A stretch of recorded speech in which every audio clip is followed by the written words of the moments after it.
আর মেয়েদের কয়েকটি হারাম নাম আমাদের সমাজে খুব প্রচলিত। ইসলাম এই নামগুলোকে হারাম করেছে, অথচ এই নামগুলো আমরা খুব আগ্রহ করে রাখার চেষ্টা করি। এই নামগুলো যদি থাকে তাহলে আজকে চেঞ্জ করে ফেলবেন, কারণ ইসলাম হারাম করেছে। এর মধ্যে প্রথম নম্বর রয়েছে রিয়া। রিয়া মানে হলো লোক দেখানো। এই রিয়া যদি কোনো মানুষের ইবাদতের মধ্যে থাকে, ওটা ইবাদতই নষ্ট হয়ে যায়।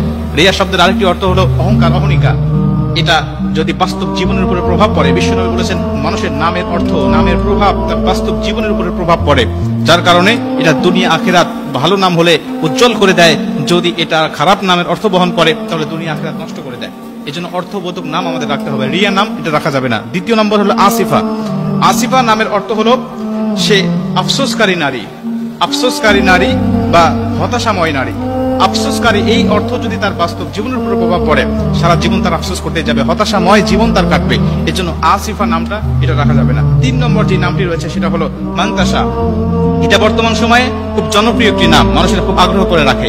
আগ্রহ করে রাখার পিছনে একটি কারণ আছে, সেটা হলো এর আবিধানিক যে আরবি অর্থটা আছে এটা আমরা অনেকেই জানি না। গুগলে সার্চ দিয়ে আমরা অর্থ খুঁজি, অর্থ দিয়ে মান্তাসার অর্থ খুঁজতে গেলে গুগল বলবে এর অর্থ হলো যে সে হলো গুরুত্বপূর্ণ বা মূল্যবান, এর অর্থ আসবে গুগলে। কিন্তু প্রকৃত আরবি অক্ষর আল্লাহ পাক সূরা আল ইমরানের মধ্যে বলে দিয়েছে কত ইজ্জু মান্তাসা ওয়া তুযিল্লু মান্তাসা বিয়াদিকাল খায়র।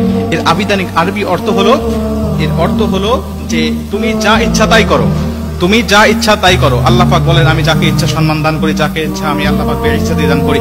এর জন্য আল্লাহ পাক বলছে কত ইজ্জু মান্তাসা ওয়া তুযিল্লু মান্তাসা। এই মান্তাসাটা আমরা এটাকে ব্যবহার করি খুব ভাবি যে আরবি কোরআনের মধ্যে আছে নামটা, কোরআনে থাকলেই যেটা ব্যবহার করতে হবে বিষয়টা এমন নয়। কোরআনে খিনজিরের কথাও রয়েছে, এটা তো মানুষ ইচ্ছা করে এই নামগুলো রাখবে না। অতএব অর্থটা কোনটা হয় এটা আমাদের খেয়াল রাখতে হবে।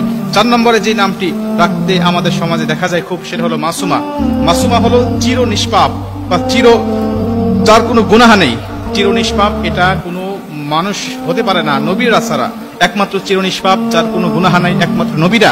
মানুষের কম বেশি গুনাহ থাকবে, অতএব এই নামের অর্থের দিক বিবেচনা করে উলামায়ে কেরামগণ মুফাসসির মুহাদ্দিসুন বলেন যে এই নামটিও রাখা যাবে না। 5 নম্বরে যে নামটি সেটা হলো মারিদা বা মারিদা। এই মারিদা শব্দের অর্থ হলো অসুস্থ, অসুস্থ, রোগা। সে সবসময় অসুস্থ হয়েই থাকে, এরকম একটি অর্থ বহন করে। অতএব এর অর্থের প্রভাবটাও যদি মানুষের জীবনের উপর পড়ে তাহলে সে সবসময় অসুস্থ হওয়ার সম্ভাবনাই বেশি থাকবে। নবীজি বলছে নামের অর্থ এর প্রভাব মানুষের উপরে পড়ে।